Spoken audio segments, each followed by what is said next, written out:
તો જય શ્રી રામ, જય હનુમાન દાદા. તો કેમ છો મારી યુટ્યુબ ફેમિલી? મજામાં તો છે ને?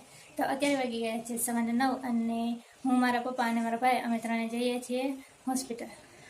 અમે જે હોસ્પિટલમાં જઈએ છીએ એ ખાલી હોસ્પિટલ નથી, એ એક મોટો મહેલ છે. એટલે કે અમારા ભાવનગરના જે રાજા છે એમનો મહેલ હતો અને મહેલમાંથી પછી એને હોસ્પિટલમાં ફેરવી નાખ્યું. તો ચાલો જઈએ જોવા મહેલ, અને વિડીયોને એન્ડ સુધી જરૂરથી બની રહેજો કારણ કે આજે ઘણું બધું જોવા જેવું છે.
તારી ગાડી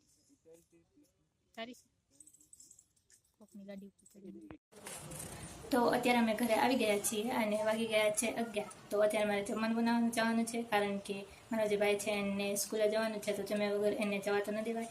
તો જમવાનું બનાવી લો અને પછી તમને પાછી મળું. તો મેં જમી લીધું છે અને અત્યારે 1 વાગી ગયો છે અને હું જે મારું ભરતકામ છે એ કરવા બેઠી રહી છું. અને મારા પપ્પા જે છે આઈસ્ક્રીમ લાવ્યા હતા, તો આઈસ્ક્રીમ પણ ખાધો હતો. તો તમને કયા ફ્લેવરનો આઈસ્ક્રીમ ભાવે છે એ મને કોમેન્ટમાં જરૂરથી જણાવજો અને બ્લોગને એન્ડ સુધી જરૂરથી બન્યા રહેજો.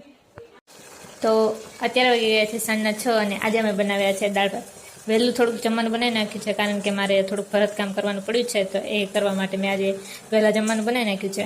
દાળ ભાત આજે અમે એટલા માટે બનાવ્યા છે કારણ કે મારા જે પપ્પા છે એમને દાઢ કઢાવીએ છીએ, તો દાઢ કઢાવવાના કારણે એમને કાંઈ ખવાય નહીં, તો એમણે કીધું દાળ ભાત બનાવી નાખો, તો બનાવી નાખ્યા. અને તમે જોઈ શકો છો કે મારો જે ગેસ છે એ પૂરો ગંદો થયો છે કારણ કે દાળ બાફવા હું જ્યારે મૂકતી હતી ત્યારે થોડુંક વધારે પાણી નખાઈ ગયું હતું, તો બધું પાણી જે છે એ બહાર નીકળી ગયું, એના કારણે જે ગેસ છે એ ગંદો થઈ ગયો હતો. તો અત્યારે અમે બેઠા છીએ જમવા અને દાળ ભાત બનાવ્યા છે. જોવામાં સારા લાગે છે અને ખૂબ જ તીખા બનાવ્યા છે. તો આ ભાઈને તીખા લાગે છે કે નહીં એ જોઈએ. ચમચી ભર્યું આ બધું. હા, ભાઈને તીખું તો નથી જ લાગતું. તો અમે લોકો જમી લઈએ અને તમે લોકોએ પણ ના જમ્યું હોય તો જરૂરથી જમી લેજો. તો અત્યારે વાગી ગયા છે રાતના 11 અને અમે સુવા જઈ રહ્યા છીએ. તો ગુડ નાઇટ બધાને. અને આજનો બ્લોગ તમને કેવો લાગ્યો મને કોમેન્ટમાં જરૂરથી જણાવજો. કયો ભાગ તમને સૌથી વધારે પસંદ આવે એ પણ કોમેન્ટમાં જરૂરથી જણાવજો. અને તમે અહીંયા જોઈ રહ્યા છો તો અમારા જે ભાઈ છે એને બીજો રાઉન્ડ ચાલુ થયો છે જમવાનો, તો બીજી વાર પાછો ખાવા બેઠો છે કારણ કે અમારા જે આ ભાઈ છે એ બહુ ખાધુડા છે, 1 નંબરના ખાધુડા છે. તો એ ખાય છે અને હું સૂઈ જાઉં છું. તો ગુડ નાઇટ બધાને અને બાય બાય.